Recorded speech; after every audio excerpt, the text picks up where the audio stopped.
A 7-year-old boy sitting alone in one of the busiest train stations in Washington, D.C. at midnight is not something most people notice. They have trains to catch, lives to return to. The cold November air is reason enough to keep moving. But Elijah Carter noticed everything. He always did. He sat on a long wooden bench near Gate 7 with his sneakers not quite touching the floor, his backpack on his lap like a shield, and his dark brown eyes tracking every face that passed through the amber light of Union Station with the quiet patience of a child who had taught himself not to be afraid of waiting. His mother was late. She was always exactly on time, which meant something was wrong. He didn't cry. His mother had told him, in the particular way she said things that were meant to last. Calm and clear, like she was planting something in him. If you're ever scared, Eli, don't shrink. Sit up straight and think. Scared and stupid is dangerous. Scared and smart gets you home. So he sat up straight, and he thought. And while he was thinking, he heard the footsteps, not the hurried shuffle of commuters, not the rolling drag of luggage wheels. These footsteps were different, measured, deliberate, the kind that didn't belong to someone rushing anywhere because they had already decided the world could wait for them. James W.O. was 41 years old, Korean-American, and the kind of man that empty rooms seemed to rearrange themselves around. He walked through Union Station's grand, hauled the way a stone breaks water, everything adjusting to him without him adjusting to anything. His dark overcoat was expensive. The tattoo that climbed the left side of his neck above his collar was not. His eyes were the color of deep water and twice as still. 3 phones had vibrated in the last 20 minutes. He had silenced all of them. He had not come to Union Station for a train. He had come because sometimes, when the pressure of the life he had built reached a particular frequency inside his chest, the only thing that helped was being somewhere large and anonymous and full of people who didn't know his name. He chose the far end of the bench automatically, back to the wall, full view of both exits, the 20-year survival habit he couldn't turn off even when he wanted to. He sat. He closed his eyes for exactly 4 seconds. When he opened them, the boy was staring at him, not with fear, not with recognition, with the pure, unfiltered curiosity of a child who hadn't yet learned that some people were not meant to be looked at directly. James met the boy's gaze. The boy didn't look away. Instead, he tilted his head slightly, the way a person does when they are genuinely trying to understand something. Then he asked, in a voice that was quieter than the station, but somehow cut through all of it, "Mister, are you lost too?" James would not been surprised by anything in 11 years. He was surprised now. He looked at the child for a long moment. "What makes you think I'm lost?" The boy shrugged with one shoulder. "You sat down like you weren't sure you were supposed to." James said nothing, because the child was not wrong. "I'm waiting for my mom," the boy continued. "She works at the hospital. She was supposed to be here at 10. James checked the clock above the gate. 11:54 p.m. "How long have you been sitting here alone?" "Since 9:30, Elijah said. Then, because he was 7 and honest in the way only 7-year-olds are, he added, "But I'm not scared. I'm thinking." Something moved through James Wu's chest. Something he didn't have a name for. He should leave. He had 3 unanswered phones and a city full of problems that all had his name on them. He didn't leave. He stayed. And that single, inexplicable decision to stay was where everything began. If you want to see where this goes, keep watching. Because what happens next is not what anyone expected. Union Station, Washington, D.C., 12:09 a.m. The boy's name was Elijah. He offered it freely, the way children offer things, without calculation, without wondering what the other person might do with it. James offered his first name in return, which was more than he gave most people. They sat in the particular quiet of 2 people who had nothing obvious in common and had somehow agreed, without words, not to pretend otherwise.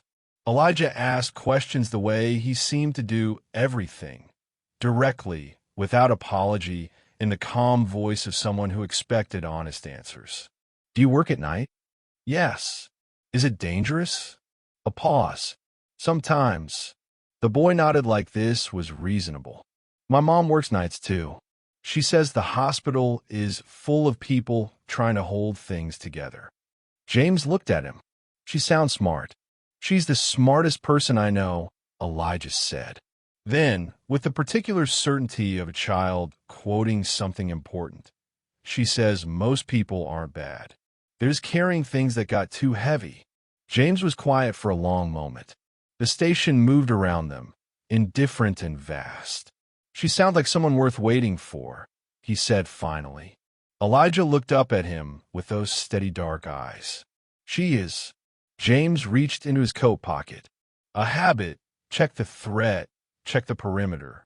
What he pulled out instead was a protein bar, the kind his assistant left in every coat pocket because James forgot to eat when things got complicated. He looked at it for a second. Are you hungry? Elijah looked at the bar, then at him. My mom says don't take food from strangers. Smart rule, James said. He set it on the bench between them, equidistant like a peace offering. Then don't take it from a stranger. Take it from someone who is also waiting. The boy looked at the bar, looked at James, picked it up. I'm Elijah Carter, he said. Formally. James Wu, James said. Formally. Elijah tore the wrapper with the focused precision of a child who didn't waste anything. He ate half. Then, without a word, he held the other half out. James looked at it. He could not remember the last time someone had offered him half of something without wanting anything back. He took it. They ate in silence. The station clock moved to 12:11. James's phone vibrated again. This time he looked at the screen. A name. A problem that had been building for 3 weeks. He turned the phone face down. Elijah noticed. Is someone waiting for you too? In a manner of speaking. Are you going to call them back? Not tonight. The boy seemed to consider this seriously. Then, my mom says avoiding things doesn't make them go away. It just makes them louder. James looked at him. How old are you? 7.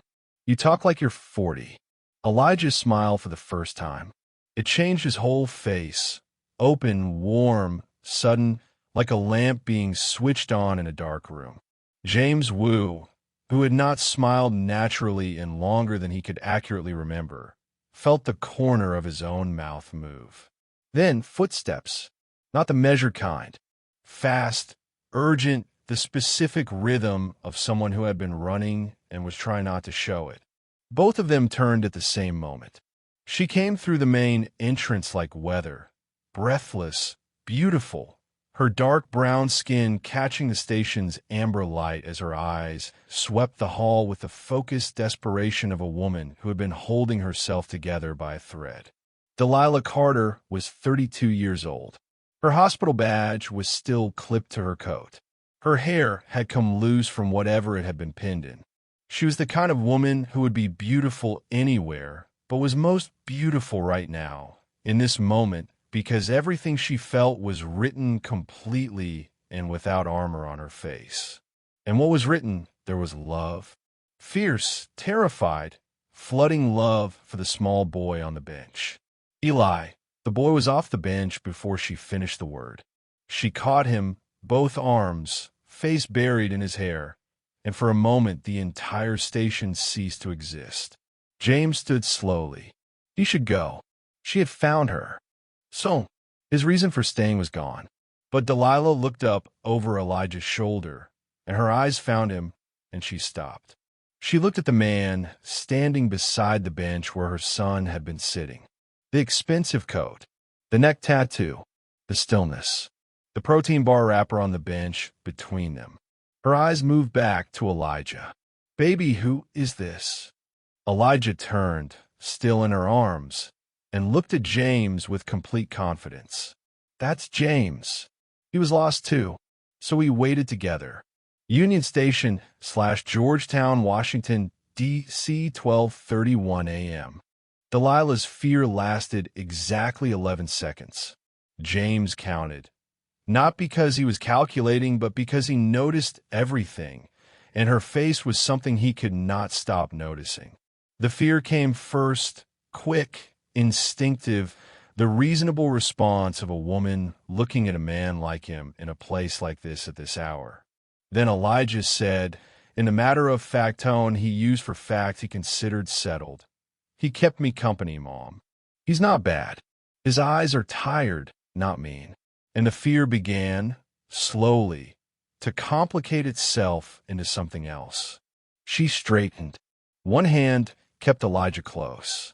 The other pushed her loose hair back from her face in the distracted way of someone whose mind was moving faster than her body. "Thank you," she said.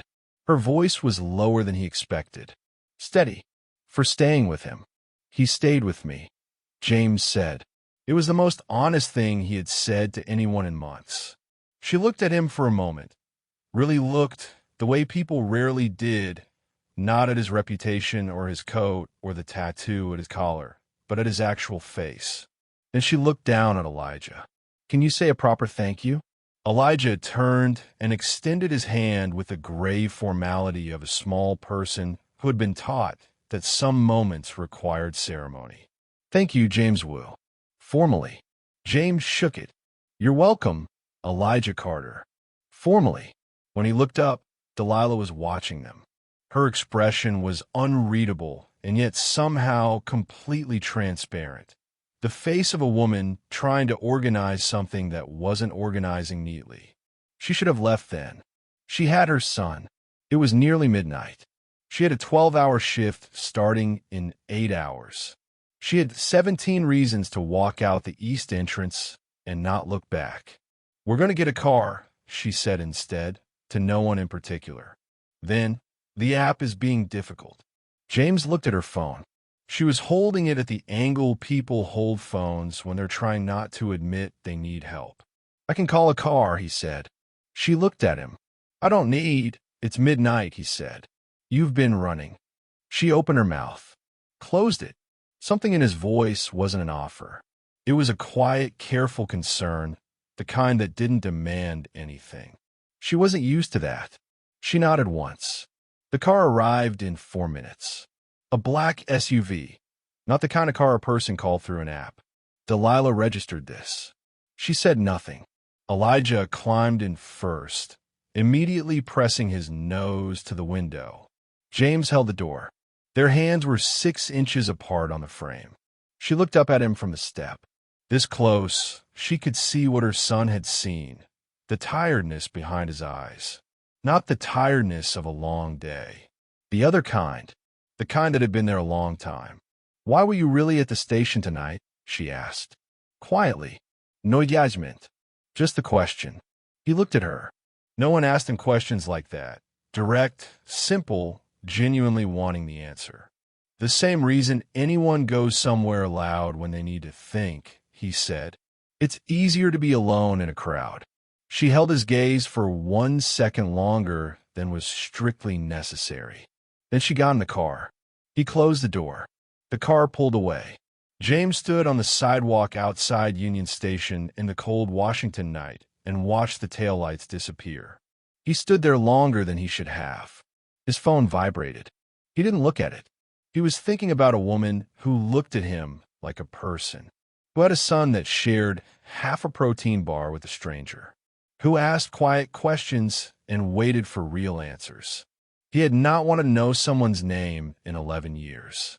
He wanted to know hers, and that the simple, terrifying want of it was not something he knew how to put back where it came from. Georgetown/New York Avenue, Washington, D.C. 2 weeks later. He told himself it was coincidence the first time. Washington, D.C. was not a small city, but certain neighborhoods had their own gravity. Georgetown Sunday Farmers Market pulled the same crowd every week. The kind of people who read ingredients and brought reusable bags and moved through their lives with the particular intentionality of people who had decided what kind of world they wanted to live in. James had not come for the market. He had come because Kim, his second in command, lived 2 blocks away, and they had a meeting that ended early, and James had started walking in a direction he told himself was random. He saw the red coat first, then the small boy beside it, holding a paper bag of apples with both hands and the focused pride of someone entrusted with something important. Then Delilah, half turned toward a flower stall, laughing at something the vendor said. Full, unguarded, her whole face in it, the laugh of a person who was entirely themselves in public. James stopped walking. He was 41 years old, and he had stood in rooms with heads of organizations and never once felt unsteady. He felt unsteady now. Elijah spotted him first, naturally. The boy had the particular radar of children who pay attention to everything. James!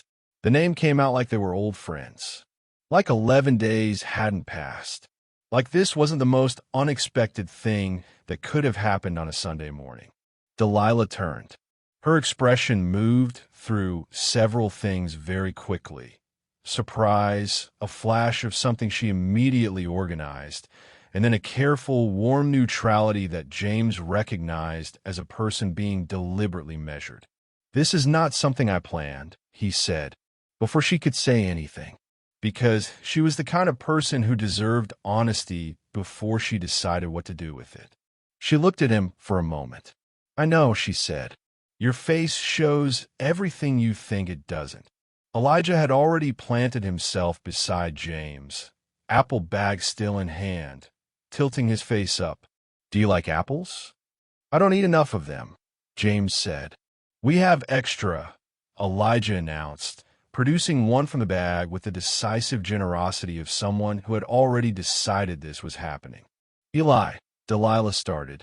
He shared his food with me first, Elijah said with irrefutable 7-year-old logic.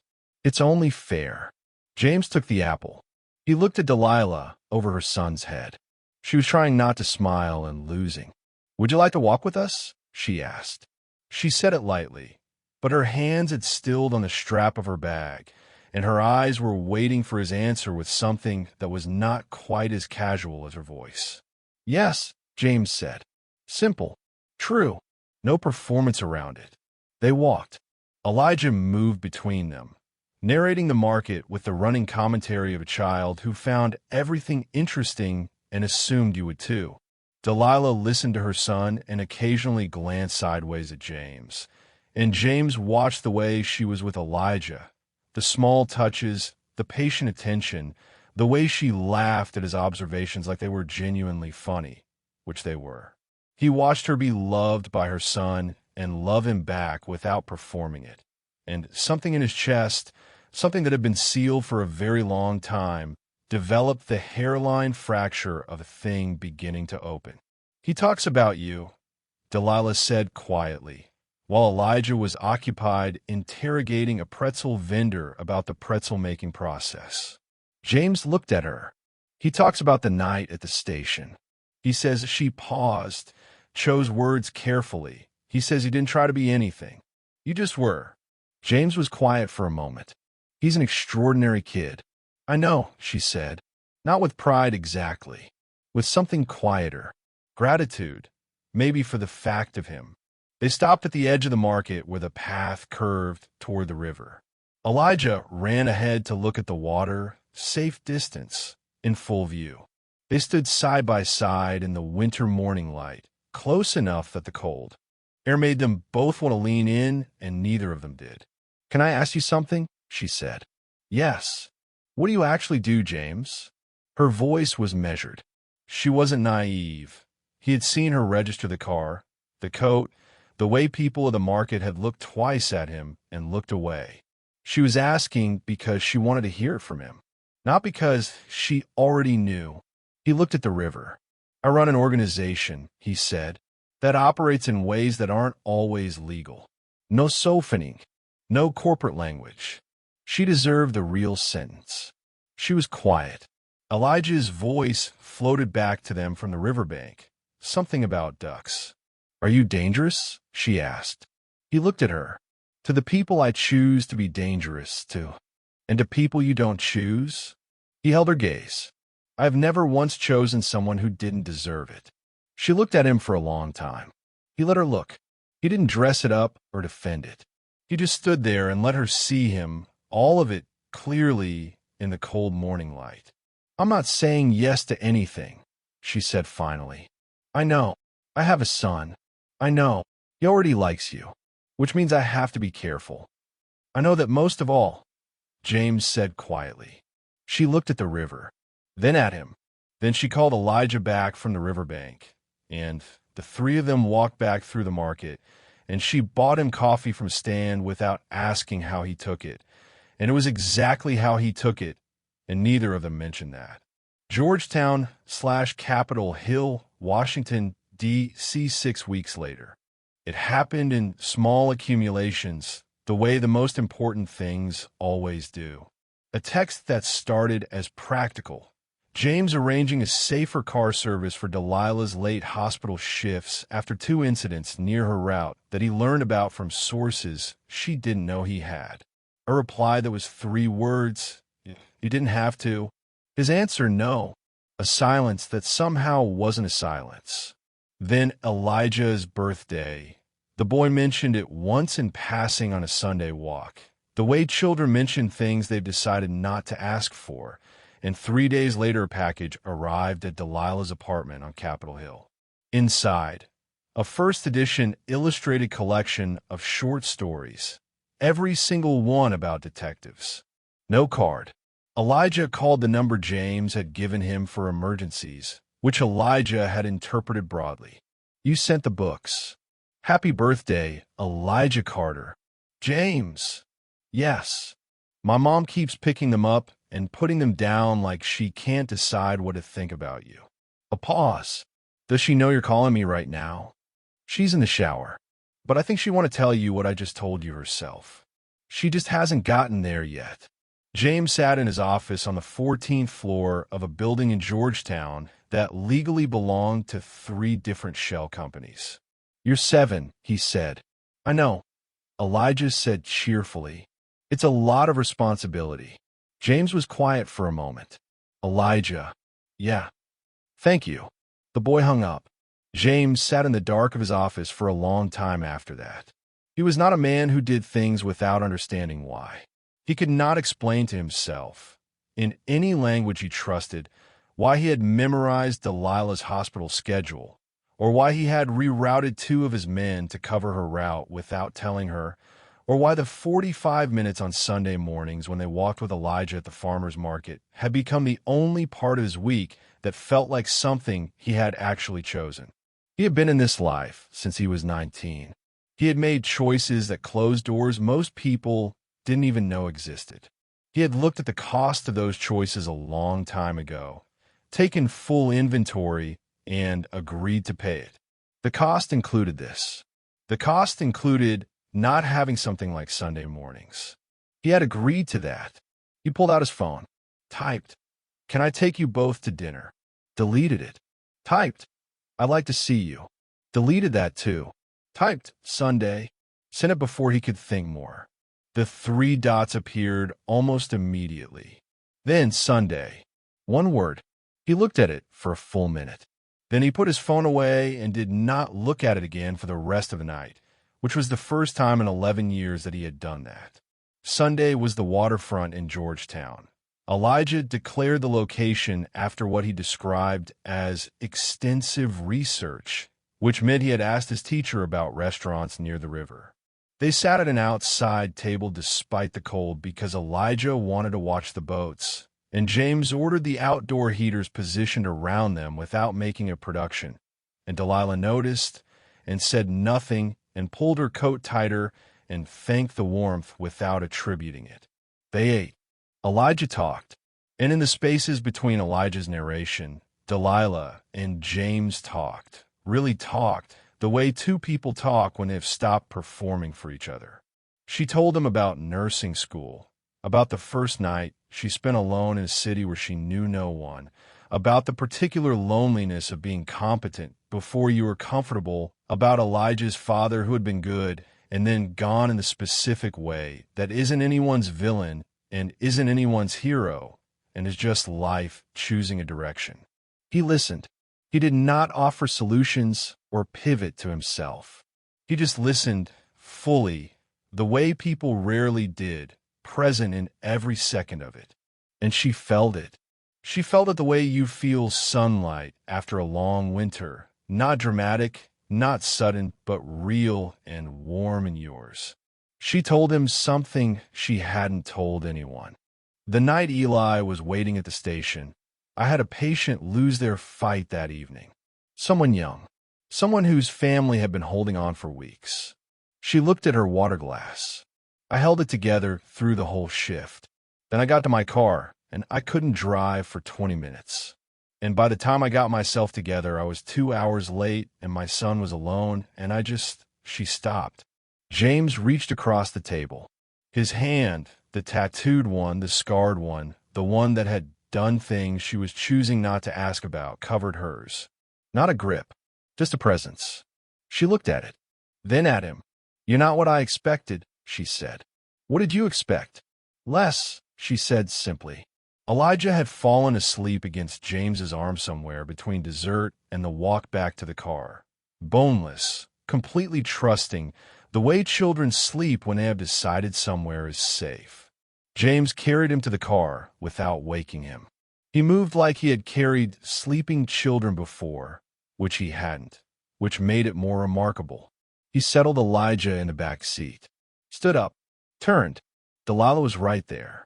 Too close for accident, not close enough for anything else. The river moved behind her in the dark. Washington, D.C. wrapped around them in its nighttime hum. "James," she said, very quietly. "I know," he said, because he did. He knew exactly what she was about to say, that this was complicated, that she had a son, that his life was what it was, that she had worked too hard for the life she was building to walk into something she couldn't see the edges of. He knew all of it. He also knew that he was standing in the cold at midnight outside a waterfront restaurant in Georgetown, and the only place in the world he wanted to be was exactly here. "I'm not asking you to decide anything," he said. He looked at her, and the stillness that was always in his face was still there, but underneath it something was visible that he was not trying to hide. "I'm just here. That's all I know how to say right now. I'm just here." She looked at him for a long moment. The wind moved her hair. She reached up and tucked it back. Her hand stayed at her own face for a second before coming down. "Okay," she said. Soft. Real. The most important one-word answer he had ever received. He drove them home. He walked them to the door. He did not go in.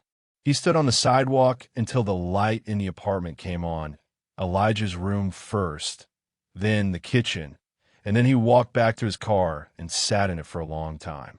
He had agreed a long time ago to pay a certain cost. He was beginning to understand that no one had told him the cost could change.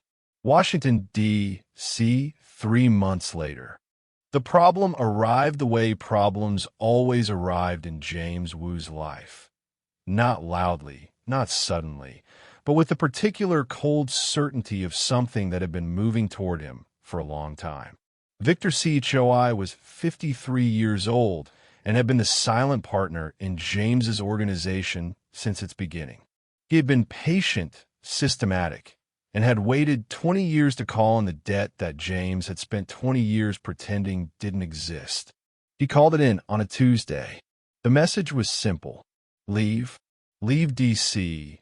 Leave the organization. Leave everything, or the people James had allowed himself to care about would become the instrument of the lesson.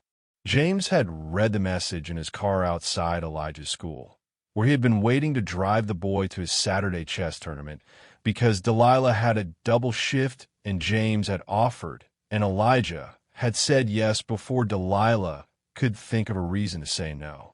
He read the message. He sat very still. Then he put the car in drive. He drove Elijah to the chess tournament. He sat in the back row while Elijah played with focused, joyful intensity, and James watched him and felt something he had not allowed himself to feel in a very long time. Not fear for himself, but fear for someone else. It was the most human thing he had felt in years. It was also the most dangerous. He did not tell Delilah. Not that night.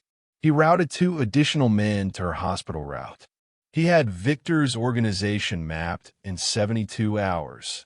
Entry points, pressure points, the 3 people whose cooperation would unravel it entirely. He worked for 4 days without sleeping. Kim found him on the morning of the 5th day. "You're not handling this the way you usually handle things," Kim said. James looked up from the maps on his desk. "No, you're handling it like someone who has something to lose." "Yes." Kim was quiet for a moment. "Does she know?" "Not yet." "James." He looked at his second-in-command, who had known him longer than almost anyone alive. "You have to tell her," Kim said, "before this gets settled. Because if she finds out what was at stake and you didn't tell her, that's not something you come back from." James sat with that for a long time after Kim left. He had spent 4 days building a cage around Victor Choi and everything connected to him. The work was almost done. The threat was almost gone. He could wait. He could resolve everything and never tell her, and she would never know the shape of what had moved through her life, and his while she was working double shifts at the hospital and buying apples on Sundays and falling asleep reading to Elijah. He could do that. He had done that kind of thing 100 times. For other people, never for himself. He picked up his phone. He texted, "I need to see you. Tonight. I need to tell you something true." 3 minutes passed. Eli's at a sleepover. "Come at 8. He arrived at 8. She opened the door in a gray sweatshirt and bare feet, a cup of tea in her hand, and looked at his face and immediately set the tea down. "Sit," she said. He sat. He told her everything. Not the operational detail, but the shape of it. That his life had intersected with danger in a way that had required him to neutralize a threat that had pointed itself, briefly, in her direction and Elijah's. That she had never been in real danger because he had made sure of it before it could become real. That he had not told her because he had been afraid. She was quiet for a long time after he finished. He let her be quiet. He did not rush it or fill it. "You were afraid," she said. "Of what?" "Of losing this," he said. He looked at her directly. "Of losing you before I'd had enough time to show you that I was trying to be something worth keeping." She looked at him with her whole face. No filter, no careful neutrality, just Delilah, completely present, reading him the way she had read him from the beginning. "James," she said. "Yeah. You rerouted your whole organization to protect a nurse and a 7-year-old who invited you to share an apple." "Yes." "Because a boy asked you if you were lost." "Yes." She picked up her tea, set it down, picked it up again. "I've been careful my whole life," she said quietly. "I made Elijah's world small on purpose because small meant safe. I worked nights and double shifts, and I counted everything, and I kept everything tight because I was so afraid of choosing wrong." She looked at him, and then you sat down on a bench. James was very still. She reached across the table and took his hand. The tattooed one, the scarred one. She held it in both of hers the way you hold something you have decided to keep. "I'm not small anymore," she said. "Whatever this is, I'm not afraid of it." James looked at their hands. He thought about 11 years of sealed rooms and silence phones and cities that were just places he passed through. He thought about a boy who shared half a protein bar. He thought about Sunday mornings and river walks and the specific warmth of someone sitting next to you on a bench when the world was cold. He thought about what it meant to be found, not rescued, not saved, but seen clearly by someone who chose you anyway, in full knowledge of what you were. "I was lost," he said, "for a long time." She squeezed his hand. "I know. I'm not anymore." She looked at him. "I know that too." Outside the apartment, Washington, D.C. moved through its nighttime life, indifferent, enormous, full of people carrying things that had gotten too heavy. But inside, in the kitchen of a small apartment on Capitol Hill, 2 people sat across a table holding hands, and the weight of everything that had brought them here, The cold platforms and the midnight stations and the boys who asked honest questions and the women who waited for real answers settled into something that wasn't a burden anymore. It was just the shape of how they had found each other. From down the hall, from Elijah's room where his drawings were taped to the wall and his detective books were stacked beside his bed. There was a drawing he had made the week after Union Station. Two figures on a bench, one small, one tall with a long coat. Above them, in a looping, careful print of a 7-year-old who believed in the things he wrote down. Friends who were lost. But underneath that, added later, in the same careful hand, in letters slightly larger, as if he had thought about it and decided it was the more important truth, found. The Yindi. Some people come into your life at midnight on a cold platform and change the whole direction of everything. Pay attention to who sits down. If this story moved you, share it with someone who needs to hear it. And stay close, because the next chapter of this world is already coming.